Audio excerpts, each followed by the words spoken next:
Thiruvananthapuram CSI സഭാ ആസ്ഥാനത്ത് സംഘർഷാവസ്ഥ. ബിഷപ്പിനെ സ്വകാര്യ കൺസ്ട്രക്ഷൻ കമ്പനി ഉടമയുടെ നേതൃത്വത്തിൽ തടഞ്ഞുവെച്ചു. നിർമ്മാണ കരാർ പൂർത്തിയാക്കിയ ശേഷം പണം നൽകുന്നില്ലെന്നും നിർമ്മാണ സാധനങ്ങൾ വിട്ടു നൽകുന്നില്ലെന്നും ആരോപിച്ചാണ് തടഞ്ഞത്. ഉമേഷ് ബാലകൃഷ്ണൻ ചേരുന്നു. ഉമേഷ്, നാടകീയ രംഗങ്ങൾക്കാണ് ഏറെ നേരം സഭാ ആസ്ഥാനം വേദിയായത്. സംഘർഷാവസ്ഥയും നിലനിന്നിരുന്നു. ഇപ്പോഴെന്താണ് സാഹചര്യം?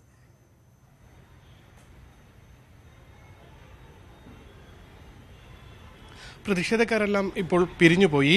തിങ്കളാഴ്ച വിശദമായ ചർച്ച നടത്തി തീരുമാനമെടുക്കാമെന്ന ബിഷപ്പ് ധർമ്മരാജ റസാലിന്റെ ഉറപ്പിനെ തുടർന്നാണ് പ്രതിഷേധക്കാർ തിരിഞ്ഞുപോയത്. രാവിലെ 10 മണിയോടെ തന്നെ CSI സഭാ ആസ്ഥാനത്തെത്തി സഭാ ആസ്ഥാനത്തേക്കുള്ള വഴി ഉപരോധിച്ചുകൊണ്ട് ഇവർ സമരം ആരംഭിച്ചിരുന്നു.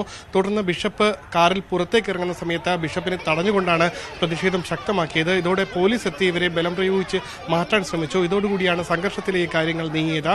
തുടർന്ന് ബിഷപ്പ് ചർച്ചയ്ക്ക് തയ്യാറായി. ബിഷപ്പും സ്വകാര്യ നിർമ്മാണ കരാർ ഉടമയുമായ പ്രവീണുമായാണ് ചർച്ച നടത്തിയത്. ചർച്ചയുടെ അടിസ്ഥാനത്തിൽ തിങ്കളാഴ്ച വിശദമായി ചർച്ച നടത്തി അന്തിമ തീരുമാനമെടുക്കാമെന്നാണ് ഇപ്പോൾ നൽകിയിരിക്കുന്ന ഉറപ്പ്.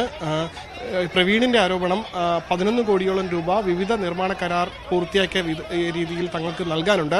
അത് ഉടൻ നൽകുക എന്നുള്ളതും ഒപ്പം വിവിധ സ്ഥലങ്ങളിൽ തങ്ങളുടെ നിർമ്മാണ സാമഗ്രികൾ കുടുങ്ങിക്കിടക്കുകയാണ്, അത് വിട്ടു നൽകണമെന്ന ആവശ്യവും ഉന്നയിച്ചാണ് ഈ ഒരു പ്രതിഷേധം സംഘടിപ്പിച്ചത്.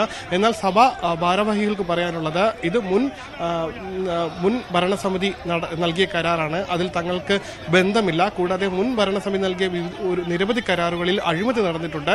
അതുകൊണ്ട് തന്നെ അവയെല്ലാം പരിശോധിച്ച ശേഷം മാത്രമേ പണം നൽകാനാകൂ. കൂടാതെ വിഷയം ഇപ്പോൾ കോടതിയുടെ പരിഗണനയിലായതിനാൽ വിധി വന്ന ശേഷം മാത്രമേ പണം തിരിച്ചു നൽകുന്ന കാര്യത്തിൽ അന്തിമ തീരുമാനം എടുക്കാനാകൂ എന്നാണ് ഇപ്പോൾ ട്രഷററും പറഞ്ഞിരിക്കുന്നത്. രേണുക. ഉമേഷ് ബാലകൃഷ്ണൻ വിവരങ്ങൾ നൽകി.